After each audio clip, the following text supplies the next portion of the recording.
नमस्ते मातृभूमि, नमस्ते वसुंधरा। अभी वर्तमान समय में हमारी शनि से संबंधित जो हमने सीरीज चालू की है, तो प्रत्येक भाव में शनि ग्रह के क्या शुभ फल, क्या अशुभ फल मिलेंगे, इसके बारे में हम एक संक्षिप्त में लेकिन अच्छी जानकारियों के साथ में कि जिससे हमें प्रत्येक भाव के बारे में एक अच्छी समझ खड़ी हो, इस तरह से हम सारे वीडियो रख रहे हैं। पिछले समय में हमने जो वक्री शनि के बारे में वीडियो बना के रखे हैं, वो प्रथम भाव से लेकर 12 भाव तक के वीडियो हम रख चुके हैं कि वक्री शनि वर्तमान समय में जो गोचर में चल रहा है, तो वो उसके क्या परिणाम होंगे, उसका तो हम एक संक्षिप्त लेकिन एक अच्छा सा विवरण हम दे चुके हैं। अब हम शनि का प्रत्येक भाव में अर्थात कि जन्म कुंडली के अंदर जिन लोगों के भी शनि प्रथम भाव में है, द्वितीय भाव में है, इस तरह से 12 भावों तक का कंप्लीट एक विवरण हम रखने वाले हैं, जिसमें हम प्रथम भाव का शनि का वीडियो रख चुके हैं। शनि ग्रह अपने आप में एक बहुत ही विशाल दृष्टिकोण रखने वाला, विशाल विषय वस्तु रखने वाला ग्रह है। पृथ्वी का राजा कहा जाता है और पृथ्वी पर जो भी रहने वाले जीव हैं, जो मनुष्य हैं, प्रत्येक जीव सृष्टि को शनिदेव प्रभावित करते हैं। शनिदेव लग्न में हमने उसके बारे में जानकारी रखी, उसके बाद में फिर हमने शनिदेव की 3 दृष्टियां अर्थात कि लग्न में बैठे हुए शनिदेव की 3 दृष्टियों के बारे में चर्चा की। फिर उसके बाद में हमने अस्त शनि की भी चर्चा की और जन्म कुंडली में जो वक्री शनि लेकर के आए हैं लग्न में, उसके बारे में भी हमने जानकारी दे दी है, वो वीडियो बना करके हम रख चुके हैं। हर एक कॉन्सेप्ट के हिसाब से हमें अलग अलग वीडियो बनाने पड़े हैं। इसकी एक व्यवस्था है, वो ये है कि एक अच्छी विस्तृत जानकारी के लिए वीडियो लंबे हो ही जाते हैं, इसीलिए हमने इसी तरह से एक कार्यक्रम चालू किया है हमारा कि लग्न में जैसे शनि का हमने बनाया, इसी तरह से आज हम द्वितीय भाव में शनि का वीडियो बना रहे हैं।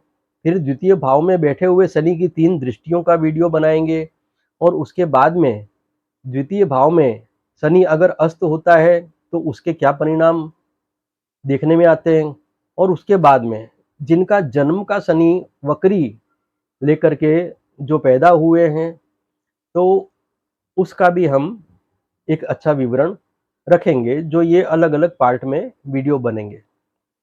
तो आज हम शुरू करते हैं कि जन्म के समय में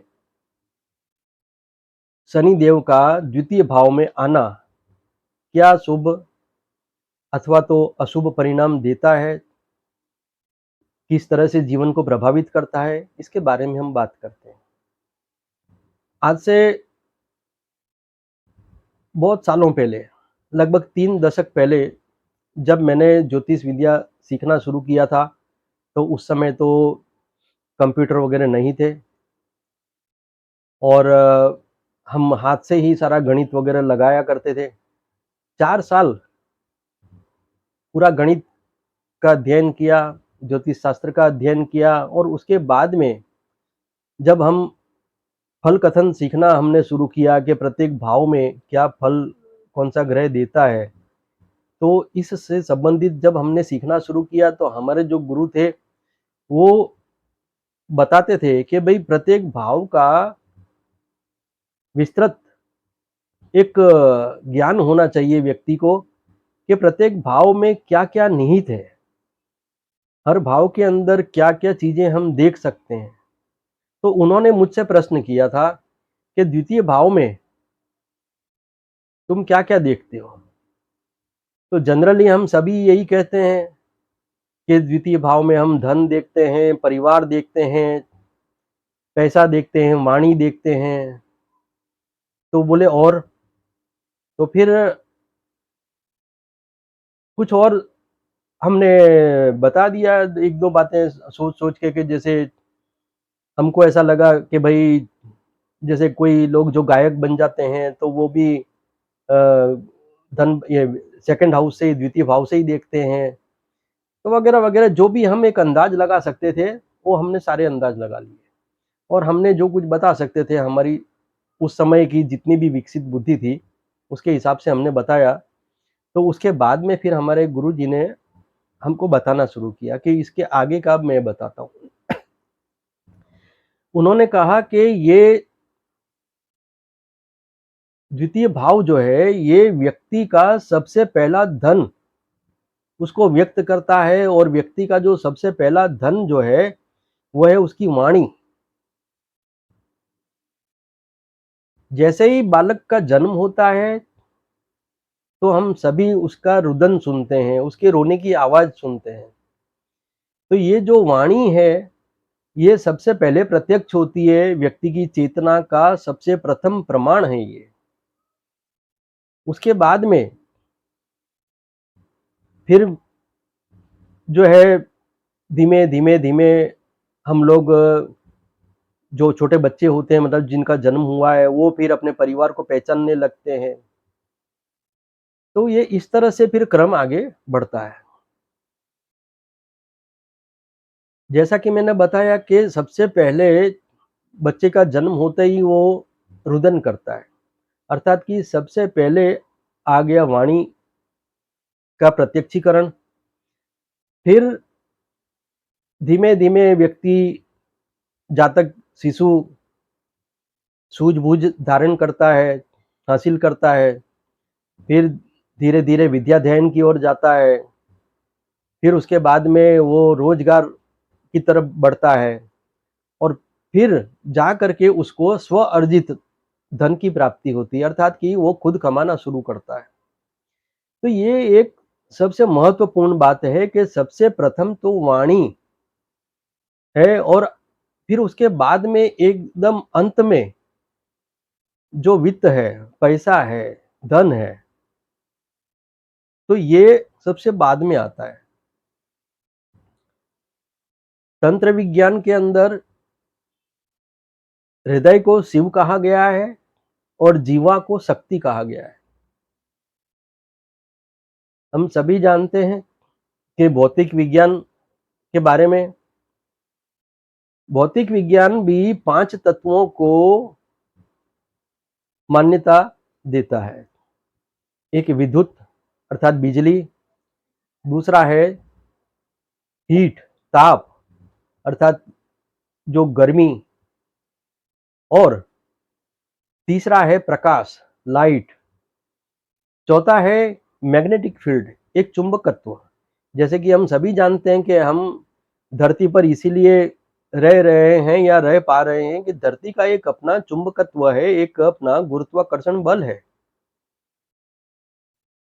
और फिर पंचम जो तत्व है, पांचवा जो तत्व है, वो है ध्वनि। भौतिक विज्ञान इन पांचों तत्वों को मान्यता दे चुका है, और इसके प्रभावों को परख करके कई तरह की प्रगति, कई तरह की खोज, वो सब भौतिक विज्ञान में होती चली आई है, हम सब देख रहे हैं। हम सभी जानते हैं कि फिफ्थ हाउस से अगर हम गिनना शुरू करते हैं, तो सेकंड हाउस जो है वो 10th बनता है, अर्थात कि 10म भाव बनता है। तो बुद्धि का जो कर्म है वो वाणी है। जो भी इंसान आईक्यू हासिल करता है, जो भी कुछ वो निष्कर्ष निकालता है, जो कुछ भी वो समझता है, बूझता है, उसको वो पेश करता है, प्रेज़ेंट करता है, प्रस्तुत करता है वाणी के माध्यम से। तो वाणी जो है वो बुद्धि का कर्म है, अर्थात पंचम भाव का जो कुछ भी सीखता है वो बोलता है। तो वाणी जो है वो द्वितीय भाव जो है वो पंचम भाव का कर्म है। और द्वितीय भाव से अगर हम गिनते हैं तो द्वितीय भाव से गिनने पर जो चतुर्थ भाव बनता है वो पंचम भाव बनता है। अर्थात वाणी का जो सुख है वो बुद्धि के माध्यम से आता है। अगर कोई व्यक्ति बिना सोचे समझे कुछ भी बोलता है तो उसको कई तरह की परेशानियों का सामना करना पड़ता है, ये हम सभी जानते हैं। और उससे क्या होगा, उससे उसका माइंड डिस्टर्ब होगा, अपमान होगा, उसको कई तरह की परेशानी देखनी पड़ सकती है। तो ये सब बातें जो है ये बताती है कि बुद्धि का और वाणी का अपने आपस में एक क्या संयोग है, क्या संबंध है। हम सभी जानते हैं कि भारत जो है वो ऋषि मुनियों की परंपरा का अनुसरण करता है। जो ऋषि मुनि हुए उनके बारे में हम सबको पता है कि भाई ऋषि मुनि कभी तो क्रोधित हो जाते थे तो श्राप दे देते थे, और कभी जो प्रसन्न होते थे तो वो वरदान देते थे। तो ये श्राप और जो वरदान है ये ध्वनि शक्ति के प्रभावी रूप हैं। ध्वनि शक्ति का प्रभावी रूप जो है इससे संबंधित एक वीडियो हमने पिछले समय में रखा हुआ है सरस्वती देवी पे। हम सभी जानते हैं कि सरस्वती देवी को वाक देवी, वाणी देवी हम कहते हैं। सरस्वती देवी का जो साधन है, जो उनका संगीत की जो वीणा है वो सरस्वती देवी के पास बताई जाती है, अर्थात की ध्वनि। तो ये जो है सरस्वती देवी पर एक वीडियो हमने बना करके रखा हुआ है, जो हमारे चैनल में 10वें नंबर का वीडियो है, जो सरस्वती देवी के बारे में हमने एक संक्षिप्त कहें या जानने योग्य जितनी भी जानकारी हम उस वीडियो में दे सकते थे वो हमने अपना प्रयास किया है। आप देखिए 10वें नंबर का वीडियो है। आपको वाणी का क्या प्रभाव है और कई चीजें वहां से आपको बेहतरी से समझ आएंगी। जीवा से निकले हुए शब्द प्रभाव डालते हैं, ये हम सभी जानते हैं। तुम मुझे खून दो, मैं तुम्हें आजादी दूंगा।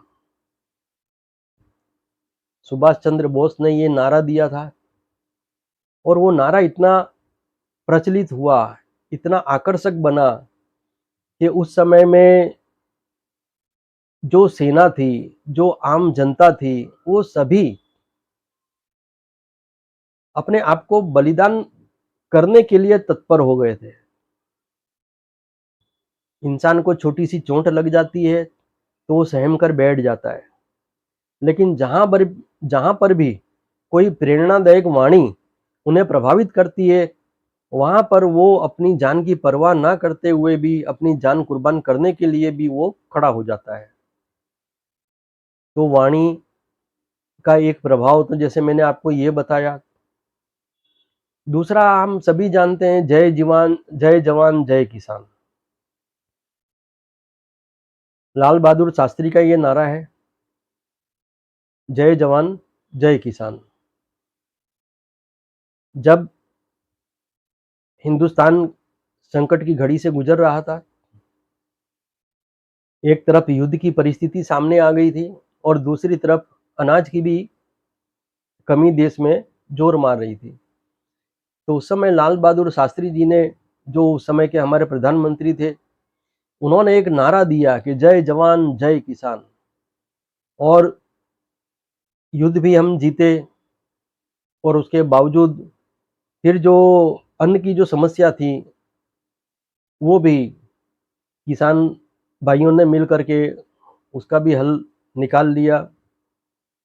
अच्छी पैदावार हुई, हर तरह से एक अच्छा कार्य हुआ। तो ये जो नारे हैं, ये वाणी के ही प्रभाव हैं। हम सभी जानते हैं कि शुभ और अशुभ दोनों तरह के प्रभाव होते हैं। महाभारत में द्रौपदी ने एक व्यंग्य कर दिया था, जब दुर्योधन पानी में गिर गया, तो द्रौपदी ने कह दिया कि अंधे का पुत्र अंधा। और वो बात दुर्योधन को इतनी विचलित कर गई कि उसने प्रतिशोध के चलते उस समय के हंसते खेलते हस्तिनापुर को कहां से कहां पहुंचा दिया। तो ये सब बातें हैं। तो सेकंड हाउस जो है वो सिर्फ धन, परिवार, पैसा, सोना, चांदी, इससे ही उसकी संज्ञा नहीं है, इसी से ही पहचान नहीं है। ये इससे बहुत कुछ बढ़ कर के है। हम जो मंत्र का जाप करते हैं, उन मंत्रों का जो वाइब्रेशंस होता है, उस वाइब्रेशन से हमारी जो सूक्ष्माति सूक्ष्म नाड़ियां हैं, वो झंकृत होती हैं। जैसे मैं आपको बताऊं कि जैसे घंटी बजती है तो उसकी एक झंकार होती है, उसी तरह से जब हमारा मुंह हिलता है, हमारी वाणी हमारे मुंह से बाहर निकल रही होती है, तो उस समय हमारे शरीर की जो सूक्ष्माति सूक्ष्म नाड़ियां हैं, जो नसें हैं, वो झंकृत होती है। उसमें एक तरह का एक रिफ्रेशमेंट आता है, वाइब्रेशंस होता है, और वो स्वस्थ होती हैं। ब्लड रेगुलेशन, ब्लड का जो एक हम कहते हैं जिससे कि रेगुलेशन उसका बहुत अच्छा होता है, और बहुत ही अच्छे से एक मूवमेंट होती है शरीर के अंदर, जो व्यक्ति के कई तरह के रोगों को दूर करने में, अपने प्रतिकारक जो शक्ति है, रोग प्रतिकारक शक्ति है, उसको बढ़ाने में वो बड़ा ही महत्वपूर्ण भूमिका निभाती है ये वाणी। जब एक साथ जयघोष करते हैं, उसकी आवाज पूरे ब्रह्मांड में गूंजती है। जिस तरह से पानी के तालाब में अगर हम एक छोटा सा कंकर डाल देते हैं, तो वो कंकर लहरें उत्पन्न करता है, और वो लहरें जो है वो तालाब के किनारे तक जाती हैं। उसी तरह से अर्थात कि पानी का प्रत्येक अंग उन लहरों से हिलता है। एक छोटा सा कंकर भी पूरे तालाब के पानी को हिला देता है। और यही चीज, यही बात हमारे वाणी के द्वारा भी है। हम जो भी शब्द बोलते हैं, उससे वायु में उसकी तरंगे उठती हैं, और वायु में जो तरंगे उठती हैं वो अनंत होती है, क्योंकि हम सभी जानते हैं कि आकाश अनंत है। तो जो आकाश अनंत है, तो वहां पर वाणी का प्रभाव भी अनंत है। इसीलिए जो भी समझदार लोग, सूझबूझ वाले लोग होते हैं, वो हमेशा बोलते हैं कि 10 बार सोचो और एक बार बोलो, क्योंकि हमारी जो वाणी है वो गूंजती है। शब्द हमारे जो हैं ब्रह्मांड में कभी भी नष्ट नहीं होते। तो इन सब बातों को भी समझने जैसा है कि द्वितीय भाव में ये भी बातें होती है। हम सभी जानते हैं, जैसे मैं आपको एक उदाहरण देता हूं कि मान लीजिए कि किसी स्टेडियम के अंदर कोई एक इंसान खड़ा होकर के अगर चिल्ला रहा है, तो उसकी आवाज स्टेडियम से बाहर भी नहीं आएगी। लेकिन जब पूरा स्टेडियम भरा हुआ होता है, बहुत सारी पब्लिक होती है, और वो जब जोर से चिल्लाती है, तो 2-3 किलोमीटर तक उसकी आवाज सुनाई देती है। तो आवाज में शक्ति है, आवाज की जो व्यापकता है, संगठितता है, अर्थात कि जो बहुसंख्यक जो स्थिति हो जाती है आवाज की, कि बहुत सारे लोगों के द्वारा जो जयघोष होता है, तो उसका एक अपना बहुत ही प्रभाव है।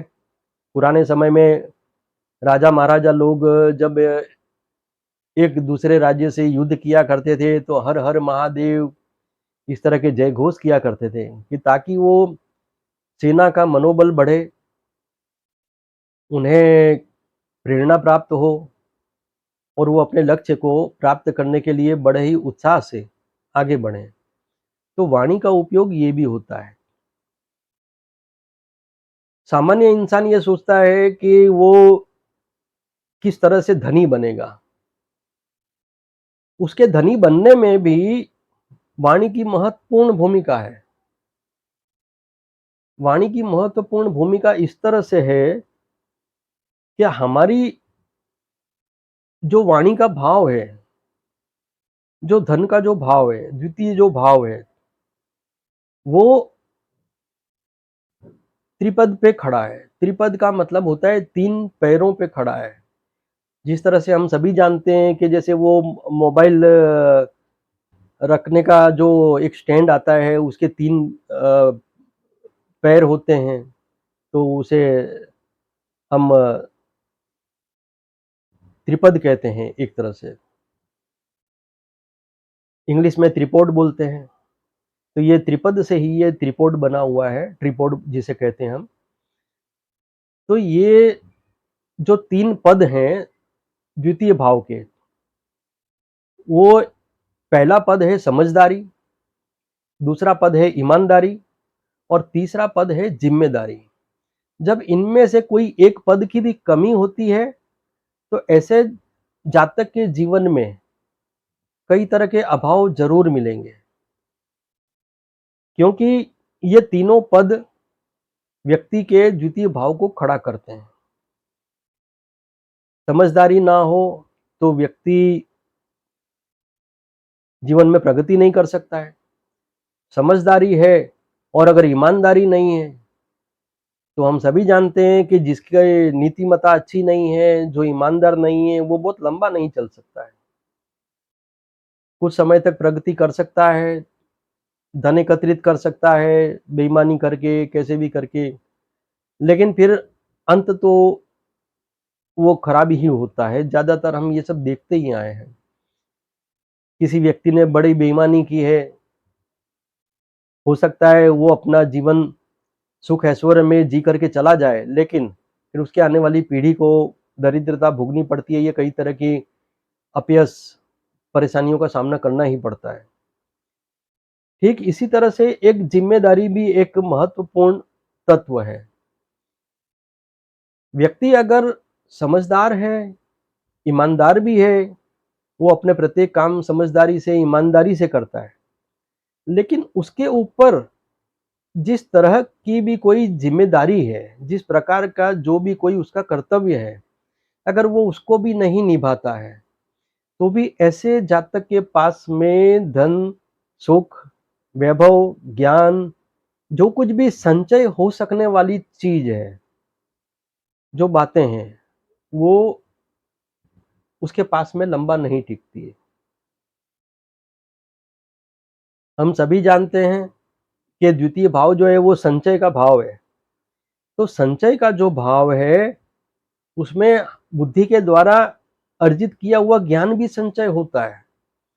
अगर व्यक्ति समझदारी, ईमानदारी और जिम्मेदारी, इन तीनों के प्रति पूरी एकाग्रता नहीं बताता है, तो ऐसे व्यक्ति के पास में याद शक्ति नहीं टिकेगी। उसका जो वित्त शक्ति है, द्रव्य शक्ति है, जो अर्थात की लिक्विडिटी है, पैसा, हीरा, सोना, चांदी, मोती, जो कुछ भी लिक्विडिटी, जो भी प्राइस, मतलब ये जिसकी बहुत अच्छी कीमत है, तो वो चीजें उसके पास में लंबे समय तक नहीं टिकती है। वाणी अपने आप में एक बहुत बड़ा धन है। अगर व्यक्ति जिम्मेदारी नहीं निभाता है तो उसकी वाणी भी उसका साथ धीमे धीमे छोड़ने लगती है। जहां पर बोलना चाहिए वो बराबर से बोल नहीं पाएगा, जहां पर वाणी कुशलता का उपयोग करना चाहिए वहां कर नहीं पाएगा। ये सब बातें बहुत देखने में आती है। फिर एक और बात है कि किसी प्रकार का भी जो शोर है, वो भी हमारी सेहत को परेशान करता है। कई बार हम देखते हैं कि कहीं पर बहुत ज़्यादा शोर हो रहा हो तो हम वहाँ पर थोड़ा-सा कुछ न कुछ टेंस हो जाते हैं, हम कुछ परेशानी महसूस करते हैं। उसी तरह से मान लीजिए कि हमारे घर के अंदर कोई म्यूज़िक सिस्टम है, हमारे घर में जो टीवी है, अगर हम बहुत ज़्यादा लाउड आवाज़ रख कर के हम उसको चला रहे हैं और आस-पास के जो कोई लोग हैं, वो अगर परेशान हो रहे हैं, तो ये मानकर चलिए कि वहाँ पर भी शनि देवता जो हैं, वो हम पर नाराज़ होते हैं। द्वितीय भाव में मैं अभी द्वितीय भाव का ही चरित्र चित्रण कर रहा हूँ, लेकिन यहाँ शनि देवता का जो मैंने अभी ज़िक्र किया, वो इसीलिए किया क्योंकि दंड नायक शनि देव ही हैं। इसलिए द्वितीय भाव से संबंधित जो कुछ भी अनैतिक कार्य हम करते हैं, चाहे फिर वो शनिदेव कहीं भी बैठे हों, वो कहीं न कहीं से दंड अवश्य देते हैं। सेकंड हाउस हमारी आत्मा का अभिव्यक्ति का भाव है। हमारी आत्मा की जो अभिव्यक्ति है, उसका भाव है, क्योंकि ये वाणी के द्वारा ही हम उच्च कोटि की आत्मा हैं या हम निम्न कक्षा की मूढ़ प्रकृति लिए हुए हैं अपनी आत्मा में। तो इन सब प्रकार का जो एक अभिव्यक्ति है, इन सब प्रकारों की जो अभिव्यक्ति है, वो सेकंड हाउस है। उसी तरह से जो 8th हाउस है, हम सभी जानते हैं कि 8th हाउस भी जो है, वो हमारे वाणी के बिल्कुल सामने का है।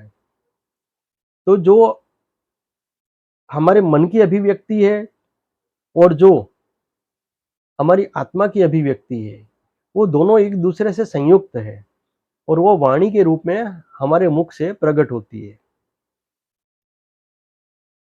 वाणी का क्या प्रभाव है, इसका मैं आपको एक उदाहरण देता हूँ कि आप सभी को मालूम है कि सोनोग्राफी होती है जो अल्ट्रा साउंड हम जिसे कहते हैं। अल्ट्रासोनिक साउंड जो है, ये सब वाणी का ही एक सूक्ष्माति सूक्ष्म वाणी को पहचानने का भी ये एक साधन है। शरीर के अंदर किस तरह की कोई परेशानी है, क्या है, वो इसके द्वारा समझ में भी आती है और साउंड थेरेपी, अल्ट्रासाउंड थेरेपी के द्वारा उसका इलाज भी होता है, उसका उपचार भी होता है। सबसे बड़ी बात मैं आपको एक और बताऊँगा कि एक वाणी होती है जो हमारे मुख से, जीवा से निकलती है और दूसरी वाणी जो होती है वो हमारे मौन की वाणी होती है। आपने बहुत बार सुना होगा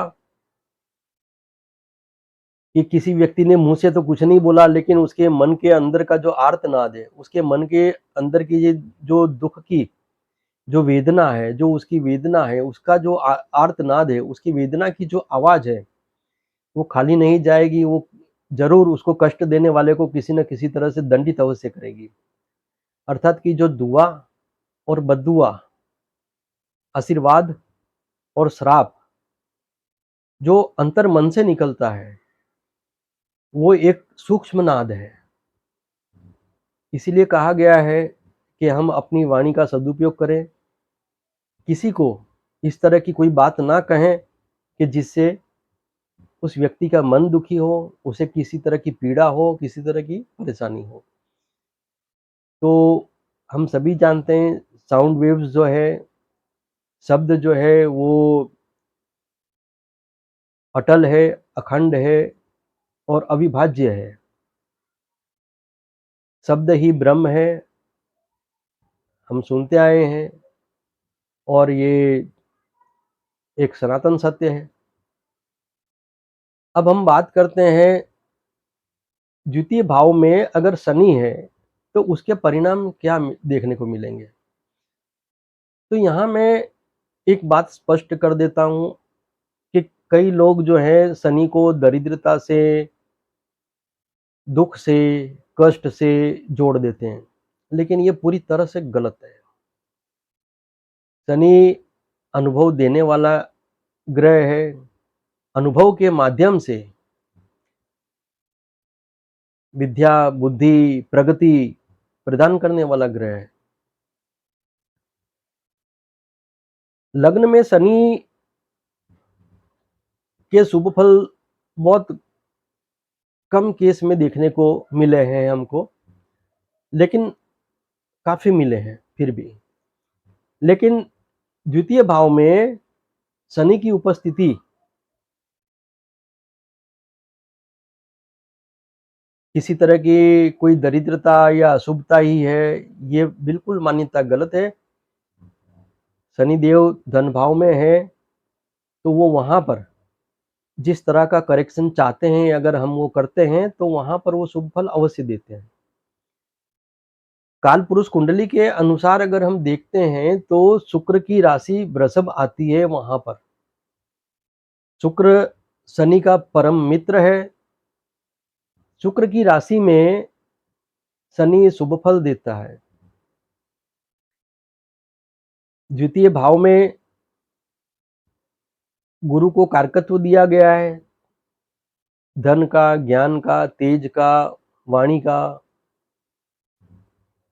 ध्यान का, साधना का जो कारक ग्रह है गुरु, तो गुरु को वहां का एक कारकत्व दिया गया है। तो वहां पर भी शनि अगर आता है, किसी की भी जन्म कुंडली में शनि वहां बैठा हुआ है, तो बेफिक्र रहिए। कुछ करेक्शंस करने की जरूरत है, अपने आप को थोड़ा सा शिस्तबद्ध करने की जरूरत है। शनि वहां पर शुभ फल भी देता है। जातक अगर डिसिप्लिन्ड नहीं है तो शनि से अशुभ फल मिलते हैं। जातक अगर डिसिप्लिन्ड भी है और सिंसियर भी है तो ऐसे व्यक्ति को धीमे धीमे धीमे ही सही, लेकिन एक उच्चतम शिखर तक ले जाने की ताकत शनि रखता है और वो ले जाता है। शनि एक इंचार्ज ऑफ डिसिप्लिन है। शनि को एक विभाग दिया गया है कि लोगों को शिस्तबद्ध करो। तो शनि सेकंड हाउस में हमारे धन के व्यय करने के बारे में जो हमारे आयोजन है, धन के उपयोग के बारे में जो हमारे आयोजन है, वाणी के उपयोग के बारे में जो हमारा विचार होता है, परिवार के साथ में हमारा जो व्यवहार है या जो भी हम अपने परिवार के बारे में जो आयोजन करते हैं उसके बारे में हमारे क्या विचार हैं, अगर इन सब बातों में शुद्धि है तो यहाँ पर अगर शनि देव बैठे हुए हैं तो वो शुभ फल देने ही वाले हैं, इसमें कोई डाउट नहीं है। शनि के शुभ फल के मैं कुछ उदाहरण देता हूँ। द्वितीय भाव में शनि रिलायंस कंपनी के जो फाउंडर थे धीरूभाई अंबानी, उनके द्वितीय भाव में शनि थे। डॉक्टर इंद्र कुमार गुजराल जो हमारे प्रधानमंत्री भी रह चुके हैं, उनके द्वितीय भाव में भी शनि देवता थे। हर्षद मेहता आप सभी परिचित हैं, शेयर बाजार में उनको बिग बुल नाम दिया गया था, तो उनके भी सेकंड हाउस में शनि देवता थे। डॉक्टर मनमोहन सिंह जो 10 साल हमारे प्रधानमंत्री रहे हैं, उनसे भी सब लोग परिचित हैं, उनके भी सेकंड हाउस में ही शनि देवता मौजूद है कुंडली में। और जिनको राष्ट्रपिता की उपाधि दी गई है, राष्ट्रपिता का सम्मान दिया गया है, जिनको महात्मा गांधी जी, उनके भी सेकंड हाउस में ही शनि देवता है। तो शनि देवता सेकंड हाउस में है तो वो किसी तरह की परेशानी देंगे, धन की कमी करेंगे, ऐसा कुछ भी नहीं है। आप सभी जानते हैं कि महात्मा गांधी, डॉक्टर मनमोहन सिंह, डॉक्टर इंद्र कुमार गुजराल, हर्षद मेहता, धीरूभाई अंबानी, ये जितने भी व्यक्तित्व हुए, ये सब एक अच्छा सुखी जीवन जिए हैं। तो ये जो है, आप देखिए द्वितीय भाव में शनि देवता का होना सिर्फ अशुभ फल ही देगा ऐसा नहीं। व्यक्ति की अस्त व्यस्त जीवन शैली जो है, वो अस्त व्यस्त जीवन शैली जो है वो उसका एक खुद की छवि है और वो उसका एक अपना एक आउटलुक है। अर्थात कि व्यक्ति की जीवन शैली अगर अस्त व्यस्त है, वो अ, थोड़ा सा जैसे तैसे कपड़े पहनता है या जिस तरह का मतलब उसका ड्रेसिंग सेंस नहीं है, अथवा तो वो मतलब कि जैसे अच्छे से अप टू डेट रहना चाहिए, इस तरह से नहीं रहता है, तो ये उसका एक व्यक्तिगत उसका जो है अस्त व्यस्त एक स्थिति है। तो ये जो आउटलुक उसका जो गड़बड़ है, तो ये जो है वो उसका एक व्यक्तिगत मैटर है। लेकिन जब व्यक्ति की वाणी अस्त व्यस्त है, तो वो सिर्फ उसके लिए भी हानिकारक तो है ही है, लेकिन वो दूसरों के लिए भी हानिकारक है। कहने का अर्थ कि वो सिर्फ उसके लिए ही हानिकारक नहीं, लेकिन वो दूसरों के लिए भी हानिकारक है। तो यहाँ सबसे बड़ी बात यह है कि व्यक्ति को वाणी का विशेष तौर पे ध्यान रखना जरूरी है, क्योंकि वाणी हर प्रकार की साधन सुविधाओं को खड़ा करने के लिए एक विशेष महत्वपूर्ण तत्व है। हम धन की बात करें तो धन जो है वो संचय का ही परिणाम है। अगर हमारी वाणी व्यवस्थित है तो हम धन का उपार्जन अधिक कर सकते हैं, उपार्जन अधिक होगा और उसको खर्च करने के बारे में हमारा आयोजन भी अगर अच्छा है तो हमारा धन की वृद्धि भी होगी और हमारी सुख सुविधाओं की वृद्धि भी होगी। हम व्यय भी करेंगे और फिर भी धन बढ़ेगा। सेकंड हाउस का शनि यही व्यक्ति को सिखाता है कि तुम अपनी वाणी का भी आयोजन अच्छे से करो। अपने पास में जो कुछ भी तुम्हारा ज्ञान संचय हुआ है, अनुभव जो भी तुम्हारे पास में है, जो कुछ भी धन मुद्रा पैसा टका सोना चांदी जो कुछ भी तुमने संचय किया है, उसका आयोजन अच्छे तरीके से करो, अच्छे प्रकार से करो। जब उसका आयोजन अच्छे प्रकार से करोगे तो वो तुम्हें समृद्धि देने वाला होगा। और अगर उसका दुरुपयोग करोगे तो ऑटोमेटिकली तुम सिद्धांत के खिलाफ जा रहे हो। सिद्धांत के खिलाफ जाओगे तो समाज में अप्रिय होने में वक्त नहीं लगेगा। धन अनाप शनाप खर्च करोगे तो खर्च हो जाएगा। और ये जिस तरह से एक वृक्ष को उगने में एक बीज डालते हैं, उसको वो पौधा बनता है और उसके बाद में उसको वृक्ष बन करके पूरा बड़ा होने में काफी समय लगता है। इसी तरह से वाणी का विवेक, धन की समृद्धि, व्यक्तित्व, इन सबको बनाने में जिस प्रकार के ज्ञान का अनुभव का हम संचय करते हैं, अर्जन करते हैं, कमाते हैं इन सब चीजों को, तो उसमें भी समय लगता है। सेकंड हाउस में शनि अगर अशुभ फल दे रहा हो तो उसको हम कैसे पहचानेंगे? तो उसके बारे में मैं आपको बताता हूं कि अगर द्वितीय भाव में शनि अशुभ फल दे रहा है तो वहां पर व्यक्ति के पास मकान सुविधाओं वाला नहीं होगा, खुद की कमाई का मकान नहीं होगा, वो दूसरों पर निर्भर होगा। मकान अगर होगा भी तो छोटा होगा, अव्यवस्थित होगा। जिस तरह से एक पूरी व्यवस्था वाला सुविधाओं वाला मकान होना चाहिए वो नहीं होगा। ऐसे व्यक्ति को माता के सुख में कमी होगी, वाहन के सुख में कमी होगी और खुद का मकान अगर बनेगा भी तो एक लंबी उम्र के बाद बनेगा। अर्थात कि लगभग ये मान लीजिए कि आप 40, 45, 50 साल के बाद जा करके कहीं वो अपना मकान बना पाएगा। तो ये ज़्यादातर देखा गया है कि शनि के अशुभ फल जो हैं, मकान, वाहन और परिवार के जो सदस्य हैं, उनके साथ में जो तालमेल है, जो आत्मीयता है, उन सब में भी किसी न किसी तरह की कोई न कोई कमी अवश्य देखने को मिलेगी। व्यक्ति के अंदर परिपक्वता की कमी होगी। ऐसा इंसान बौद्धिक दृष्टि से सक्षम नहीं होगा, विवेक की दृष्टि से सक्षम नहीं होगा। ऐसे व्यक्ति के पास में आवश्यक धन का हमेशा अभाव रहेगा।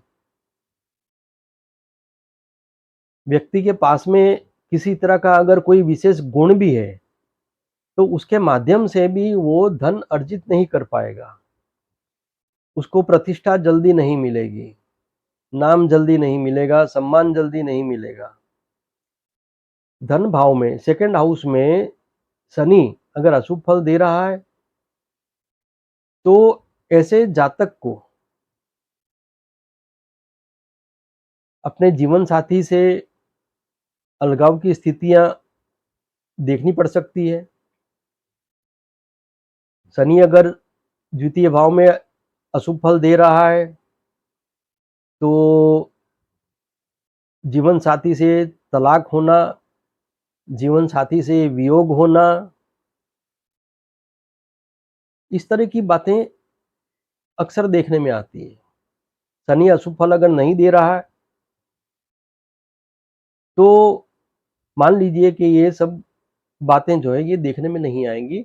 अगर शनि शुभ फल दे रहा है, तो व्यक्ति के वाहन, माता, भूमि, मकान, हर प्रकार का सुख उसके पास उपस्थित होगा और धीमे धीमे धीमे ही सही, लेकिन उसमें प्रगति होगी, उसमें उसके सुखों की वृद्धि होगी। सेकंड हाउस में शनि जब अशुभ फल देता है, तो ऐसी परिस्थितियों में जीवन साथी से अगर अलगाव ना भी हो, तलाक ना हो, किसी तरह का कोई वियोग ना हो, लेकिन आरंभ से लेकर के अंत तक एक मनमुटाव अवश्य बना रहेगा। पति पत्नी के अंदर आत्मीयता का अभाव रहेगा, उनके बीच में आत्मीयता नहीं होगी। निभाने वाली बात होगी, निभा रहे होंगे, एक दूसरे को कोसते हुए, ताने मारते हुए, एक दूसरे से नफरत करते हुए जी रहे होंगे। शनि अगर द्वितीय भाव में अशुभ फल दे रहा है, तो शनि अगर इसी भाव में शुभ फल दे रहा है, तो वैवाहिक जीवन बहुत सुखी जीवन होगा। जिस किसी भी व्यक्ति के द्वितीय भाव में शनि शुभ फल दे रहा है, उसका जीवन साथी उससे अधिक धीर गंभीर होगा, विवेकशील होगा, सहन शक्ति वाला होगा और वो हमेशा उसके लिए सपोर्टिव रहेगा। किसी भी समस्या में, किसी भी तकलीफ में वो हमेशा उसके साथ कंधे से कंधा मिला करके खड़ा रहेगा। सेकंड हाउस में शनि अगर है और उस पर गुरु की दृष्टि कहीं से पड़ रही है,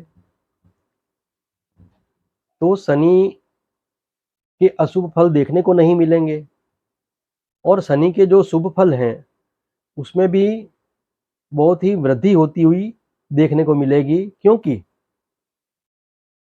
गुरु की दृष्टि एक्सपांशन देती है, फैलाव करती है।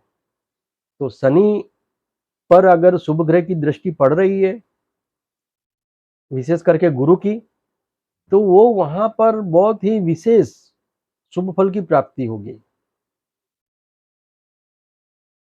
शनि पर अगर बुध की दृष्टि पड़ रही है, शनि पर बुध की दृष्टि पड़ने का मतलब साफ है कि अष्टम भाव में बुध बैठा हुआ है।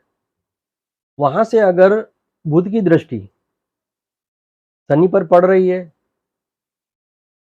ऐसा व्यक्ति मार्केटिंग में, लीडरशिप में, किसी भी संस्था में, मैनेजमेंट में वो बहुत ही महत्वपूर्ण कार्य करके दिखाएगा। वाणी से, विवेक से, शिष्टाचार से वो बहुत नाम कमाएगा। अगर द्वितीय भाव में बैठे हुए शनि देव पर अष्टम भाव में बैठे हुए शुक्र की अगर दृष्टि पड़ रही, तो शुक्र जो है वो एक शुभ ग्रह है, शनि देवता का मित्र है। यहां पर दो बातें देखने को मिलती है। शनि की दृष्टि शुक्र पर पड़ेगी और शुक्र की दृष्टि जो है वो शनि पर पड़ेगी, तो यहां शनि के शुभ फलों में तो वृद्धि हो जाएगी, लेकिन अष्टम भाव में होने के कारण शुक्र के फलों में थोड़ी सी कमी आती है। तो इसका सीधा सा परिणाम ये निकलता है कि ऐसा व्यक्ति वो भौतिक सुखों की तरफ भागने वाला नहीं होगा, आध्यात्मिक सुख की तरफ भागेगा। क्योंकि भौतिक सुखों का जो देने वाला ग्रह है, जो ललचाने वाला ग्रह है, मैं कहूंगा आकर्षित करने वाला ग्रह है, वो शुक्र है। सुख, सुविधा, लग्जरियस लाइफ, उसका ग्रह शुक्र है। शुक्र की दृष्टि पड़ेगी तो शनि अगर वहां पर अशुभ फल देने वाला बनकर बैठा हुआ है, तो वहां पर उसके शुभ फल मिलने प्राप्त होंगे, अशुभता में काफी कमी आ जाएगी। और अगर शनि शुभ फल देने वाला बनकर के बैठा हुआ है और ऊपर से शुक्र की दृष्टि उस पर पड़ रही है, तो ऐसे व्यक्ति को ज्ञान, अनुभव, धन, वैभव, संपन्नता, बुद्धिमत्ता, हर प्रकार के सुख उसको प्राप्त होंगे। ऐसा व्यक्ति बहुत चतुर होगा, चालाक होगा, बहुत ही होशियार होगा। समाज के लोग उसके पास में सलाह मशवरा करने के लिए जाएंगे, क्योंकि नैसर्गिक वाणी का जो कारक कहें काल पुरुष कुंडली के अनुसार, वहां का मतलब कि जो स्वामित्व रखता है द्वितीय भाव का, वो शुक्र है। और शुक्र की दृष्टि शनि पर पड़ना, द्वितीय भाव में बैठे हुए शनि पर, तो वो व्यक्ति को बहुत ऊंचाई पर लेके जाती है। व्यक्ति वहां बहुत तरक्की करता है। शनि देव काल पुरुष कुंडली के अनुसार कर्म और लाभ भाव के स्वामी हैं। कर्म और लाभ भाव का जो स्वामित्व रखता है, उसका धन भाव में बैठना यह व्यक्ति को ऊंचाइयों पर ले जाने की क्षमता रखता है। अगर किसी का द्वितीय भाव में बैठा हुआ शनि अशुभ फल भी दे रहा है, व्यक्ति अगर तीन बातों की एक वृद्धि करे, अर्थात कि तीन बातों का ध्यान रखे, जो कि मैंने बताया, समझदारी, ईमानदारी और जिम्मेदारी, तो उसके पूर्व जन्म के मानो कोई बुरे कर्मों के कारण जो शनिदेव यहाँ अशुभ फल दे रहे हैं, तो वो बहुत जल्दी समाप्त हो जाएंगे। और जैसे ही समाप्त होंगे, शुभ फल अवश्य मिलेगा। समझदारी, ईमानदारी और जिम्मेदारी, इन तीनों के माध्यम से धन स्थान में बैठे हुए शनि देवता को आप भली भांति पूर्ण रूप से प्रसन्न कर सकते हैं। आप इनको प्रसन्न करने के लिए प्रयोग करना शुरू करें। मैं पूरे इत्मीनान से आपको बता रहा हूं और पूरी गारंटी से मैं आपको बोल रहा हूँ कि आप इस जीवन में हर प्रकार का सुख, सुविधा, धन, संपन्नता सब कुछ देखेंगे। जो कर्म का स्वामी है, जो लाभ का स्वामी है, अगर वो धन भाव में आकर के बैठ गया है और फिर भी अगर किसी को अच्छे फल नहीं मिल रहे हैं, तो उसको अपने गिरेबान में झाँकना चाहिए, अपने पिछले जो बुरे कर्म हैं उनके बारे में सोचना चाहिए। अगर इस जन्म के पिछले कोई बुरे कर्म नहीं है, तो उसे यकीन रखना चाहिए कि ज़रूर वो पिछले जन्म में कोई बुरे कर्म करके आया है, उसका प्रायश्चित करे। उसका प्रायश्चित करने के लिए समझदारी, ईमानदारी और ज़िम्मेदारी, इन तीनों नियमों का पालन करे, तो वो बड़े से बड़े पाप से मुक्त हो जाएगा और शनि देवता इस जन्म में उसको हर प्रकार की सुख, सुविधा, शांति, सुकून, उसको सब कुछ दिखाएँगे। और कहते हैं ना, अंत भला तो सब भला।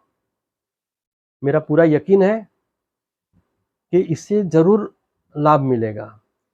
दूसरा, अंत में मैं आपको ये कहूँगा कि शनि देव अगर किसी के भी द्वितीय भाव में बैठे हैं, तो वो कहीं न कहीं विदेश में भी कीर्ति, धन की प्राप्ति, विदेश प्रवास, विदेश में स्थायित्व इत्यादि की शुभता प्रदान करते हैं, लाभ प्रदान करते हैं। जैसे कि मैंने अभी आपको बताया कि जो मैंने नाम बताए आपको, जैसे धीरूभाई अंबानी हैं, उनकी जो कंपनी है उसकी देश-विदेश में हर जगह उनका बिज़नेस फैला हुआ है। डॉक्टर इंद्र कुमार गुजराल प्रधानमंत्री रहे, विदेशों में उनका भी आना-जाना रहा। हर तरह के उनके कई संबंध रहे। हर्षद मेहता, वो भी देश-विदेश सब जगह फेमस हुए थे। डॉक्टर मनमोहन सिंह प्रधानमंत्री पद पर रहते हुए कई बार विदेश यात्राएं कर चुके हैं। महात्मा गांधी, उनके बारे में भी हम जानते हैं कि वो विदेश में गए थे, वहाँ पर उन्होंने प्रैक्टिस भी की थी बैरिस्टर के तौर पे, वकील के तौर पे, और फिर वहाँ से वापस हिंदुस्तान में आकर के उन्होंने अहिंसक आंदोलन का आरंभ किया था। अर्थात कि सेकंड हाउस में बैठा हुआ शनि शुभ फल देने लगे या शुभ फल दे रहा है, तो वो कहीं न कहीं व्यक्ति को विदेशों से ज़रूर जोड़ता है। शनि देवता का द्वितीय भाव में जो मैंने जानकारियाँ रखी है, अब इसके बाद फिर मैं अगला जो वीडियो बनाऊँगा वो द्वितीय भाव में रहे हुए शनि की 3 दृष्टियों के बारे में उसकी चर्चा करूँगा। उसके बाद में फिर द्वितीय भाव में रहा हुआ अस्त शनि, जिसके भी जन्म कुंडली में शनि अस्त होकर के द्वितीय भाव में बैठा है, तो उनके क्या शुभ-अशुभ प्रभाव होंगे उसकी चर्चा करेंगे। और जिनके जन्म कुंडली में वक्री शनि लेकर के जो जातक पैदा हुए हैं, उसके बारे में भी हम चर्चा करेंगे। इनके अलग-अलग वीडियो बनाएँगे कि जिससे आपको एक पूरी जानकारी मिले। मैं अगर यहाँ पर सिर्फ़ शनिदेव की द्वितीय भाव की बातें करता और द्वितीय भाव को अगर मैं विस्तार से नहीं समझाता, तो जो ज्योतिष शास्त्र में रुचि रखने वाले लोग हैं, उनको एक व्यापक दृष्टिकोण नहीं प्राप्त हो सकता है। इसीलिए मैंने थोड़ा-सा विस्तृत यहाँ जानकारी रखने का हमेशा प्रयास किया है, ताकि जो लोग ज्योतिष शास्त्र में रुचि रखते हैं, उन्हें अवश्य कई और आयाम उनके दृष्टिकोण को विकसित करने के लिए प्राप्त हों। इसलिए मैं हमेशा थोड़े विस्तृत विषय रखता हूँ। मैं आशा करता हूँ कि आप सबको ये हमारी जानकारी बहुत पसंद आएगी, ये हमारा वीडियो बहुत पसंद आएगा। आप अगर पहली बार हमारी चैनल में आए हैं, तो हमारे चैनल को सब्सक्राइब करें, लाइक करें, कमेंट करें, शेयर करें। और आप सबसे अनुरोध है कि आप हमारे वीडियो को शेयर अवश्य करें, जिससे कई लोगों को ज्योतिष शास्त्र के महत्व को समझने में काफ़ी सहायता प्राप्त हो। आपसे विदा लेते हैं। धन्यवाद। नमस्कार।